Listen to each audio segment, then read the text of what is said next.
আমরা আজকে আমাদের 11 দফা দাবির আত্মপ্রকাশ নিয়ে আপনাদের সামনে এসেছি, যেন আপনাদের মাধ্যমে দেশবাসীর কাছে আমরা আমাদের বাংলাদেশ সচেতন শিক্ষার্থী সমাজ ও শিক্ষার্থী সমাজের এই 11 দফা দাবি দেশবাসী ও জনগণের নিকট সুন্দরভাবে পৌঁছে দিতে পারি। আমাদের আজকের দিনের এই 11 দফা দাবির ব্যাখ্যা সহ আমি সম্পূর্ণভাবে ছোটর মধ্যে তুলে ধরার চেষ্টা করব। 1, শিক্ষা খাতে ব্যয়ের জন্য জিডিপি অনুসারে কমপক্ষে 6% বরাদ্দ রাখতে হবে।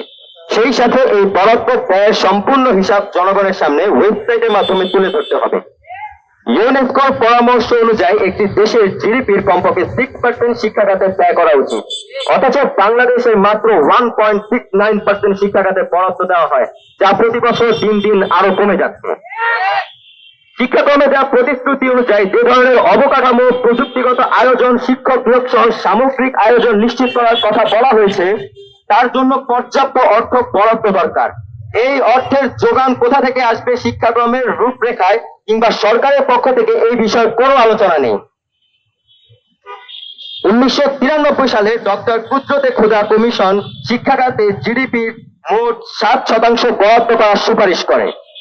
এর কমতে কমতে সর্বশেষ বাংলাদেশ জাতীয় শিক্ষানীতি 2010-এ বলা হয় 2018 সালে শিক্ষা খাতে জিডিপি 4% বরাদ্দ নিশ্চিত করতে হবে।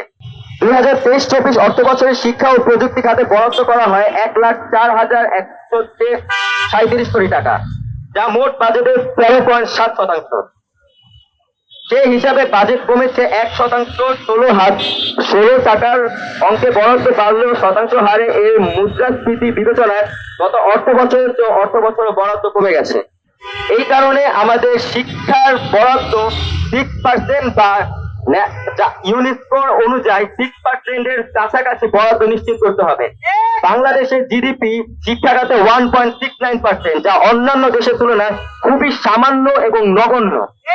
দ্বিতীয় দাবি, প্রাথমিক, মাধ্যমিক ও উচ্চ মাধ্যমিক এবং বিশ্ববিদ্যালয় পর্যায় পর্যন্ত সকল বই রাষ্ট্র কর্তৃক বিনামূল্যে প্রদান করতে হবে।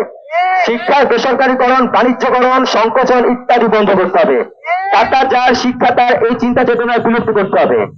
বাংলাদেশে এসএসসি পর্যায় পর্যন্ত একজন শিক্ষার্থী বিনামূল্যে সরকারি বোর্ড বই পেয়ে থাকে, কিন্তু কলেজ পর্যায়ে প্রত্যেকজন শিক্ষার্থীকে তাদের শিক্ষা প্রতিষ্ঠান কিংবা তাদের নিজস্ব